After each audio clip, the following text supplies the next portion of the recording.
and welcome to today's episode of Authentic Achievements, where it's my very great privilege to be joined today by Dr. Ravi Iyer. Dr. Ravi, welcome. Good morning, Kim. It's 5:30. It's evening for you, right? No, so we're still morning, but not as early morning as you. You're 5:30, aren't you? Yeah. And where are you located? So I'm located in Nottingham, and I've just finished the school run, so slightly further ahead of you in the morning. But thank you so much for being so kind to get up so early and come and join us. But before we get stuck into our conversation, let me share with the audience a little bit more about you. So Dr. Ravi Iyer, MD, is a TEDx speaker, author, coach, and president of Reston Town Centre Toastmasters Club. As CEO of IR FocalPoint, Iyer Clinic, and ActivPower Inc., he helps high achievers, including executives, entrepreneurs, and athletes, unlock their full potential through inner mastery. His programs, Art of Living Leadership and Cognitive Alignment Workshop, empower individuals to break limiting patterns, gain clarity, and live with purpose. Specializing in rapid mindset shifts, Dr. Iyer guides people from a consumer mindset to a creator's perspective. He shares insights on mental clarity, work-life balance, and personal transformation, inspiring others to embrace change. I mean, Dr. Ravi, there's so many places that I could go with that first question, but could you start by just bringing your journey so far to life for us, please? So, that intro is quite extensive. The essence of the way everyone lives their life is how they perceive it. The conversations they have about their perceptions is basically their life. And most of us do not gain any control over the conversations that determine how life shows up for us. So life is we perceive what happens, and then we have this meaning-making machine that we are all born with that creates interpretations, meanings, and assessments. And most of us just passively accept the meanings that pop up and use it to define how life shows up for us. And there is very little power in that. That's the first thing. The second thing is there is also very little joy in that. If I were to tell you that you went to a restaurant and instead of eating the food on the plate, you chose to eat the menu that describes the food, that pretty much describes the way most people live their life. Okay. Yeah. The food on the plate is the actual experience. The menu of descriptions is all the stories and meanings that you have about it. Most people live within their meanings. They don't live in the experience. And so much so that by the time you're an adult, you've forgotten what it means to live in the experience. You have lost touch with it. You don't have. And you only get small snippets or small glimpses of it. And to do that, you usually have to take yourself away out of your everyday circumstance into something so radically new. Like you got to go up on a balloon somewhere, or you got to go and climb Mount Everest, or you got to jump off a cliff to actually jolt yourself out of the prison of your meanings and to actually shut that meaning machine off and really wake up to experience. But the trap of that is the same trap that traps people into addiction. They realize, an addict is also seeking the freedom of experience.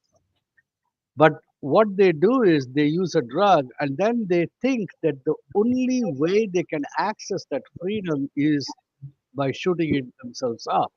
Yeah. The same happens to the pleasure seeker and the thrill seeker. They realize that, oh, I got this amazing experience when I went to Everest base camp. So the next trip, the next time I want it, I'm going to have to go to Kilimanjaro. And Yeah. so they keep going all over the place. And there is no difference between them and an addict. And there is an entire industry that profits out of not basically educating people that you can have it sitting in your backyard. I love that. It's so true, isn't it? Because I think it's our emotional brain responds 24 times faster than our thinking brain, doesn't it? So something happens and we immediately make it mean something, which to your point is that label making machine, almost that piece that makes us feel like we're safe because we understand it, even though it's not keeping us safe at all, because it probably is incorrect and is holding us back. And a lot of those meanings that we've generated were generated when we were much younger and didn't have as much experience to be able to say, is that really true? Is that really what's happening? And so I guess for me, I look at mine and I've got a little girl who's 8, and you see them and they look at the whole world with curiosity and wonder, and they see the excitement in to your point, even the seemingly most mundane things like being in your back garden is like a wonderland to them, whereas for us we tend not to. So what is cognitive alignment and how does it transform leadership and decision making?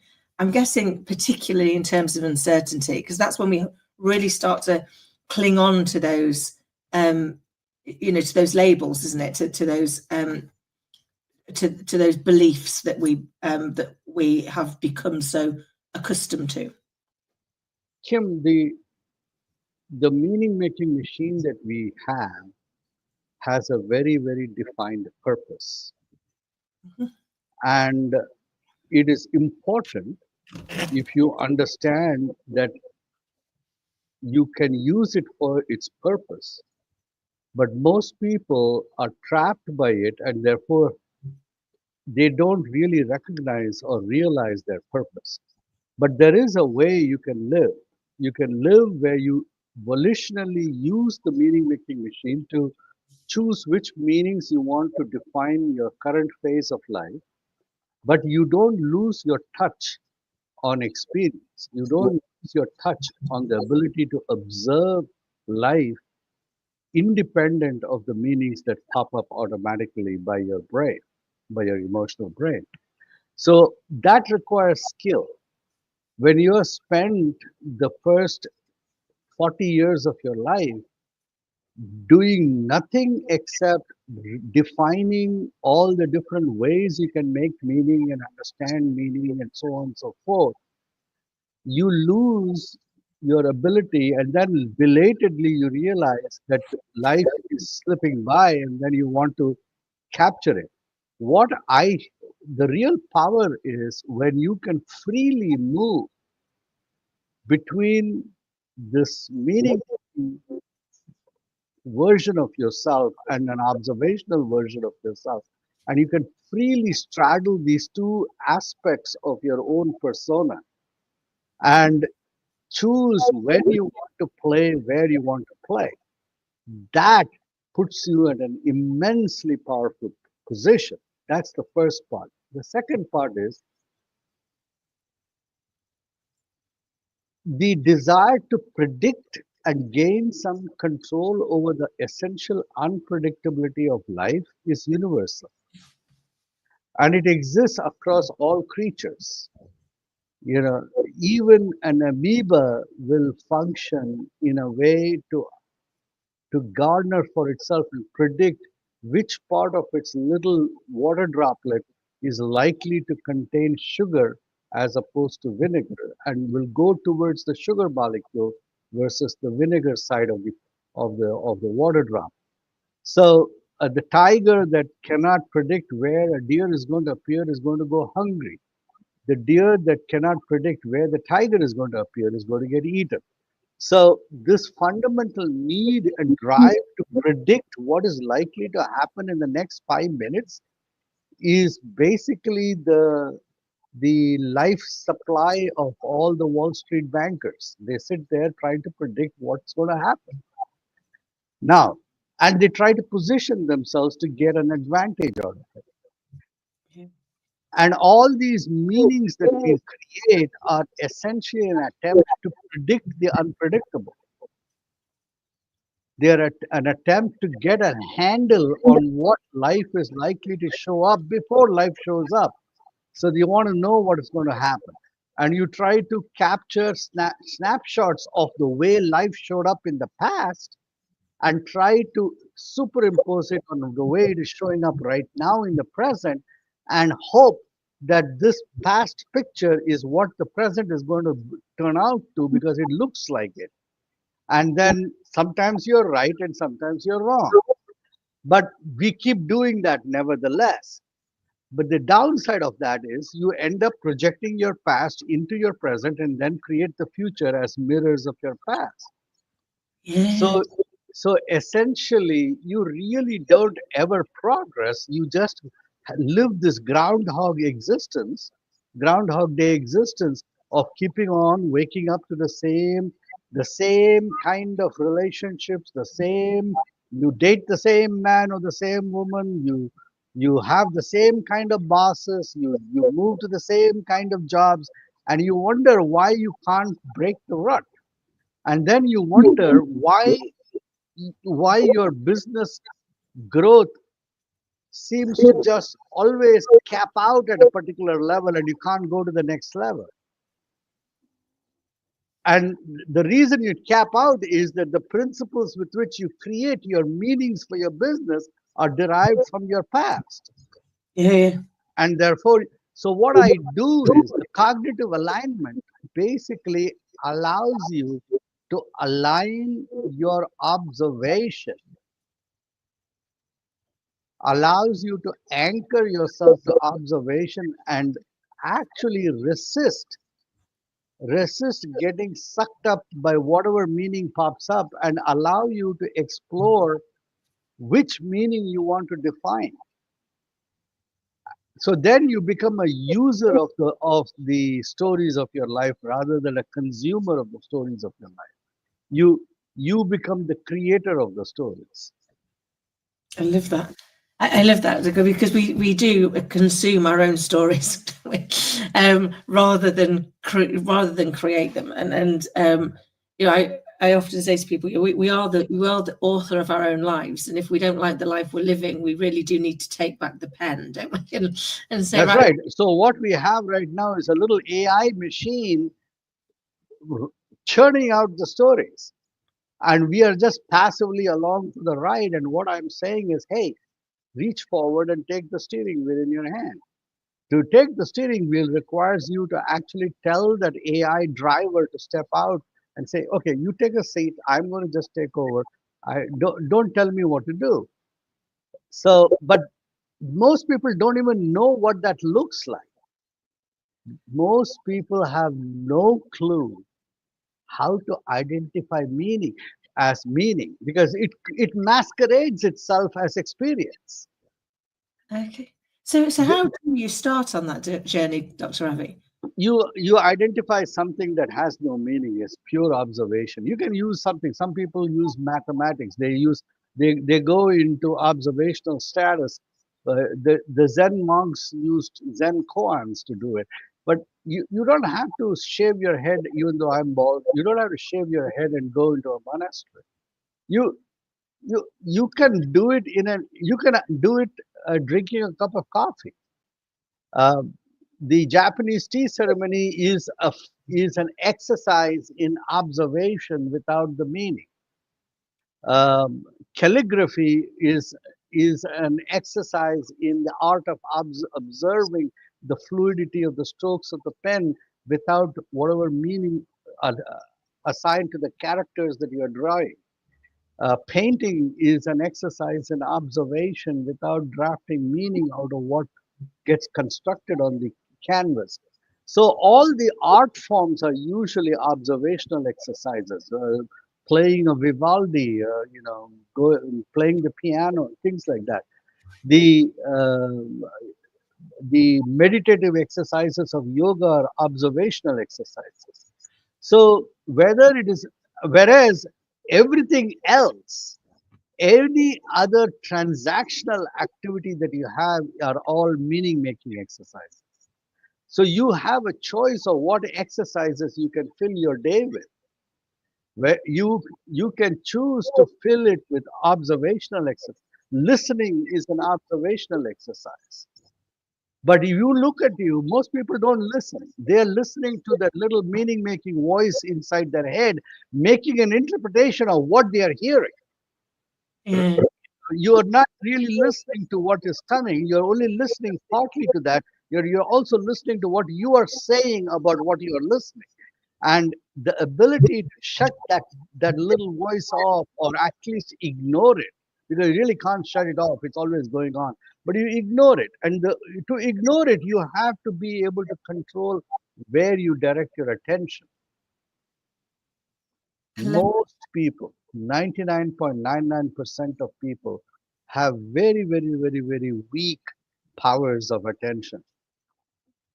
They have very weak capacity to focus. it's so true, isn't it? Because I think, one of the things that I've observed is, societally, we know that when you stop speaking, I have to start speaking, and therefore at some point we stop focusing on what you're saying and start focusing on what we're going to say in response to it, because heaven forbid we have the dreaded silence that when you stopped we say That's nothing. right. That might That's look right. like we weren't That's right. listening, and yet therefore we're not truly listening. We're not. Yeah, you're only listening to respond. That's right. And one of the things I try really hard to do is listen to understand instead of listen to interject. There's a pitfall in that. Listening to understand eventually uses the meaning to use to understand. Yeah, okay. Listening to listen Yeah. without necessarily trying to comprehend. Listening just as a pure space. So in my in my cognitive alignment exercise, I ask people, can you listen like you are a box? Can you listen as space? So I have an exercise where somebody will start with a story of an event, and the other partner in that exercise listens as pure space. And typically, you'll be amazed that people will actually they become emotional. They break down and start crying when they start listening as space. Because when they start listening a space for the first time, I've seen grown people, 50-year-old CEOs break down and cry when they actually did that listening exercise, where they actually listened a space and they found themselves suddenly breaking open into a portion of themselves which which gave them an inkling of the freedom that they contained within themselves, that they carried within themselves and never knew existed. It was as if I just unlocked a treasure box for them. Amazing. Because listening is an act of love, isn't it? If we genuinely listen to somebody, we are we are giving them space, and when people give you that space, that fills us up, doesn't it? It makes us feel listened to. So one of the problems, and right now when I'm talking to you, I'm seeing opportunities for cognitive alignment right here in this conversation. When you use the word listening is an act of love, which is a very valid statement, not invalidating that. But the minute you use that description, listening is an act of love, a set of pre-canned meanings pop up. And the person is pulled out of the act of listening into the act of defining the act of listening. Listening is indeed an act of love, but an act of love as an experience as opposed to an act of love as a definition or a description of an act of love. I tell people How often do you define act of love as a kiss as opposed to act of love as an experience of a kiss? I tell people, every one of you in this room have kissed only once in your life, your first one. After that, you have only spent your time describing that. Every other kiss, you have only described your first kiss. And people think about that and they are horrified. I said, oh my God, I've had a loveless existence. The experience of love is an experience of expansion that later you look back and say, that was an act of love.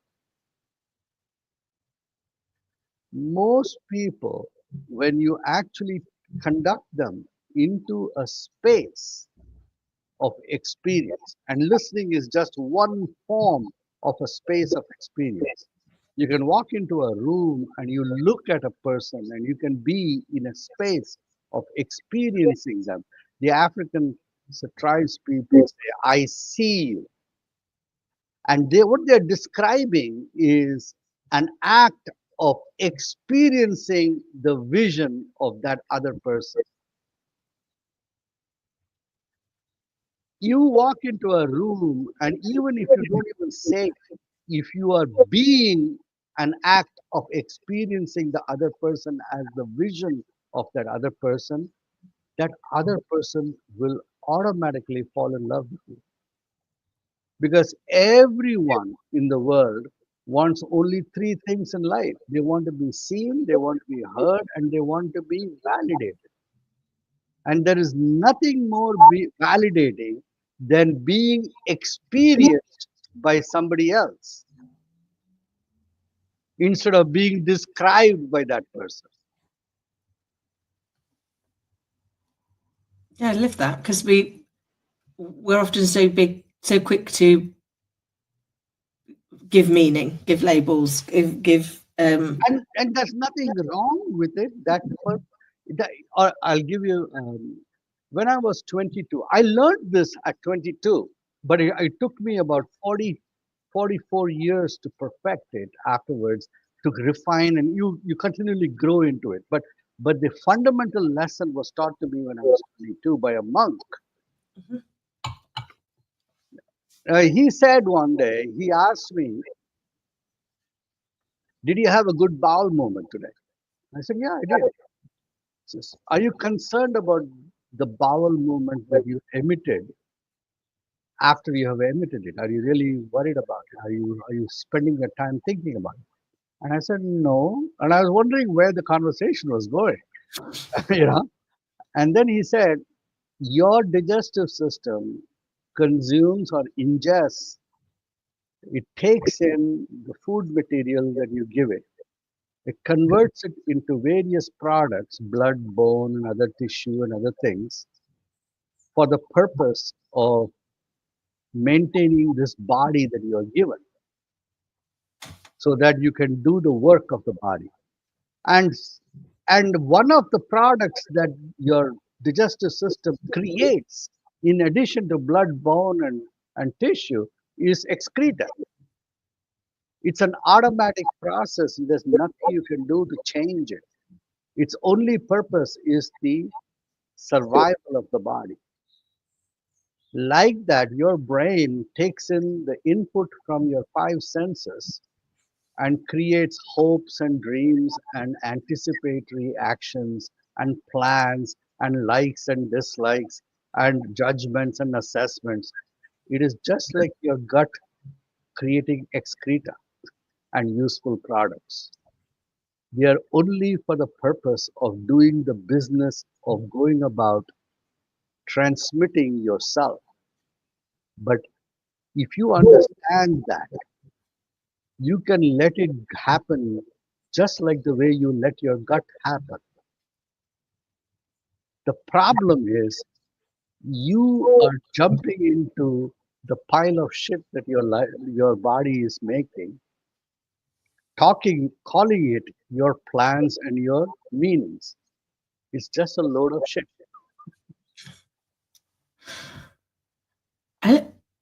That's fascinating. And he said, you're stinking up your life. Because we're so busy trying to make everything mean something instead of just let it happen and go on. And then once in a while, you'll find one meaning that is valuable to use for the time being. To create the story of today or this moment or the next 10 years.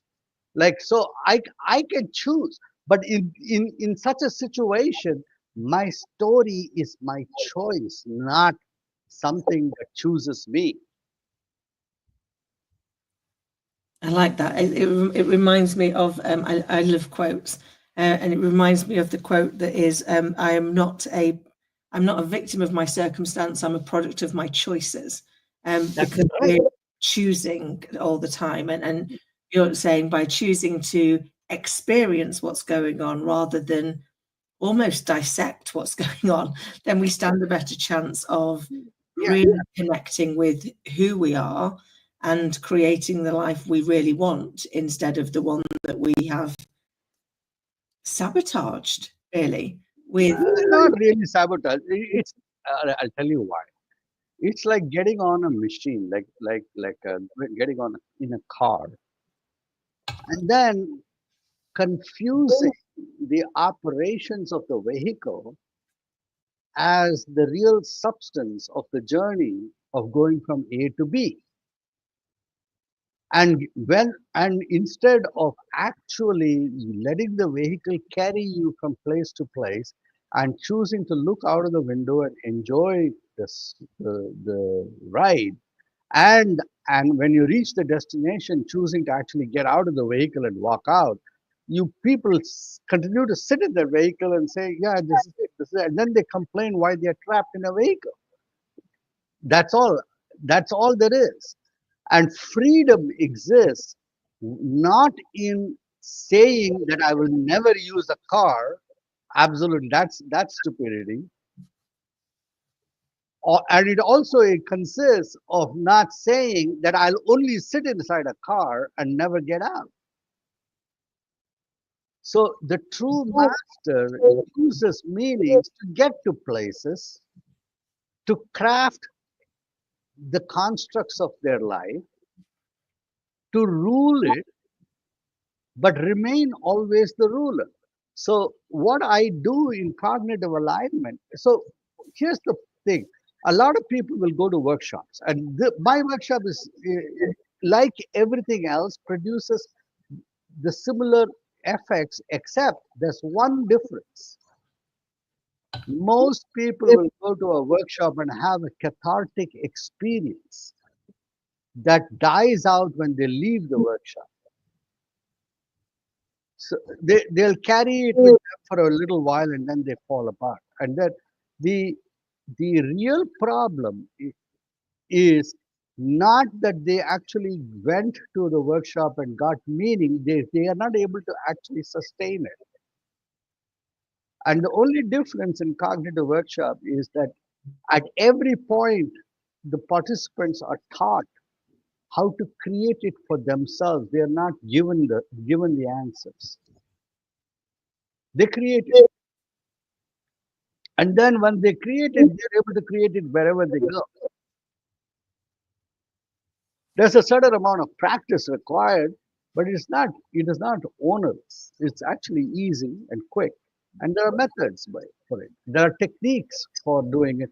Techniques that do not require you to isolate yourself from society. Do not require you to lock yourself up in a windowless room and go into some kind of a trance. Because you can't do that. So there is no value. All these methods are available in a monastery, but you can't do that. People want to be able to live life and get the fruits of their life without having to retreat from life. Yeah. Well, they want to be masters of life. not not recluses from life. They want to be. They want to play. A child wants to play, not have peace of the grave. Yeah, it's true, isn't it? We want to be able to create within the life that we want I to. love my life. I enjoy my life. I I spend time. I create and I have a blast. And that's the best way to live, isn't it? Is to is to enjoy it, is to find the things that makes your soul sing and spend more time doing them, because I think that's what helps us to deliver the experience that we're really wanting to search for. Yeah. Dr. Ravi, I could literally chat to you all day. Can't believe we've run out of time. I've still got so many more questions. But before we go, could I ask you, if you had to go back and give your younger self a piece of advice, what would it be? I should have.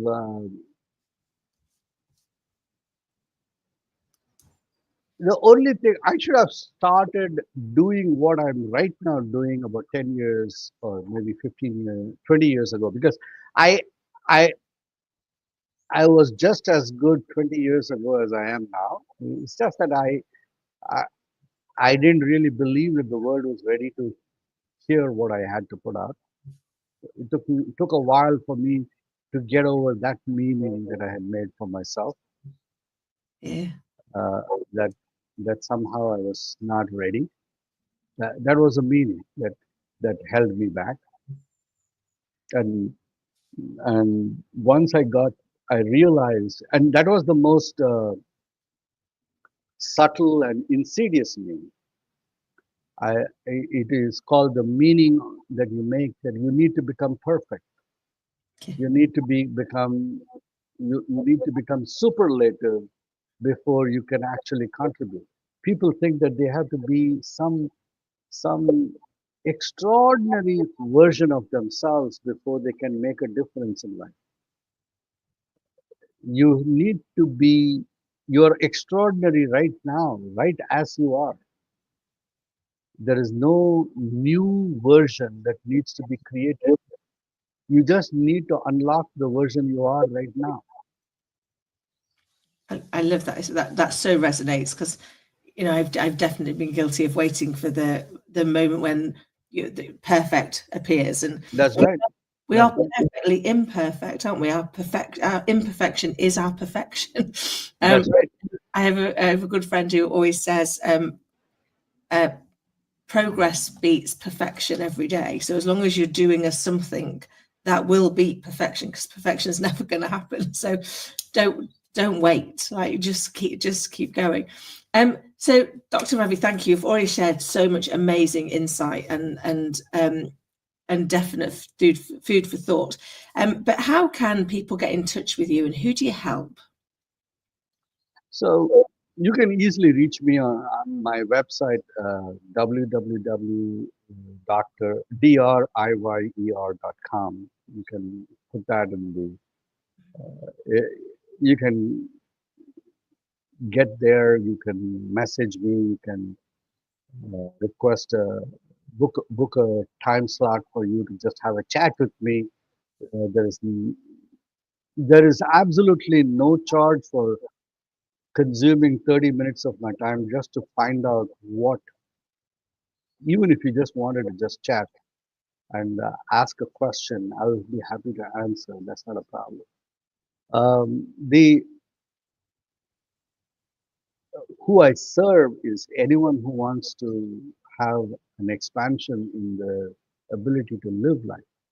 Most of the people who come to my courses are usually organizations or individuals seeking to do either a workshop, or sometimes I I have people who book me for a keynote or a speech that they want me to give a target audience, and I do that. But fundamentally, it's geared towards helping people and helping teams transcend whatever is blocking them from executing at the best possible level. And that's what I do. And usually it takes me only between 30 to 45 minutes of a session to make a significant perceptible breakthrough in their experience. The longer form workshops are usually in the area of consolidating that breakthrough so that it becomes a lived experience for the team. I love that. Amazing.